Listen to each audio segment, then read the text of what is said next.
Tyson Fury went to Germany, 54,000 people, and beat Klitschko. He's been to the States 3 times and beaten Deontay Wilder. That's what fighters do. So get in the ring, get on with it, and that's it. I like the mentality. Just get on with it. I'm glad you mentioned Tyson Fury because that's where I was going next.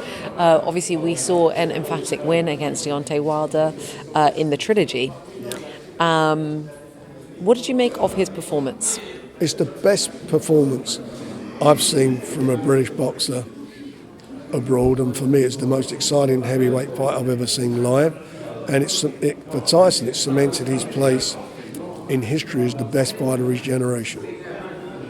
I would agree that it was, edge of your seat thrilling the whole fight through. Amazing fight. With the WBO, if I'm not, or the WBC, you can correct me, has ordered that Tyson Fury will face Dillon Whyte should Dillon beat Otto Wallin next weekend. Well, they haven't said when that fight would have to be take place, and obviously he's got to beat Wallin. If Wallin beats him, Wallin has a rematch, so he's not going to be available. Who knows? At the end of the day, Tyson is in a position now where he's the undisputed heavyweight champion of the world. That's what he is. He's the best out there, and he'll do what he's got to do. And at this moment in time, he's not even talked about it or made a decision. When he makes his decision, then we'll do whatever it takes to make it happen. What do you make of all these rematch clauses? There's so many clauses going around. Look, in some ways, it helps.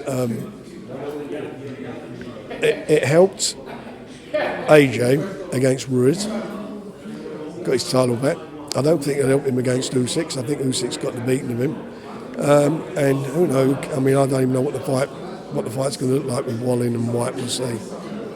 So, staying on the topic of the heavyweight division, obviously we saw the Usyk-Joshua fight. You just mentioned you think that Usyk's got the better. He's got his number. When the rematch does take place, do you have any predictions on how that fight's going to turn out? Usyk and Joshua. I think that unless Joshua can change, Joshua's got to fight like Deontay Wilder. He's got to put everything on the line, and he didn't do that in the last fight. He was backing off him. He's a bigger man. He wasn't imposing himself. He wasn't using his physical attributes, which is his longer jab and the power. He just wasn't in it. And he fought to a game plan, Usyk, and fought a very extremely good fight.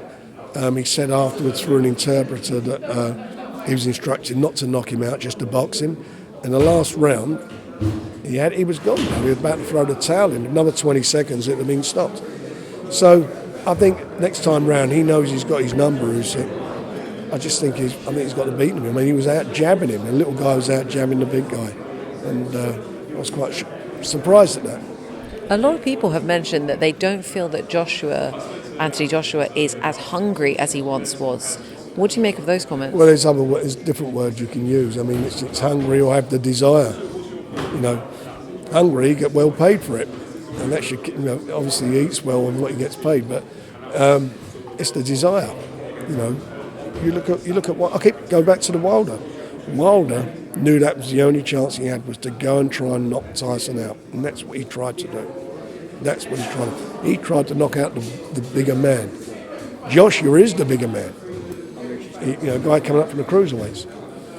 Heavyweight boxing is very interesting, isn't it? It's very exciting, and I'm pleased to say that we're in good shape with our heavyweight. At Queensbury. Besides, we've got the best, working with the best heavyweight of his generation. We've also got number one WBO with Joe Joyce and the number one WBA with Daniel Dubois. So we're happy campers. It's a good position to be in. It's not a bad position.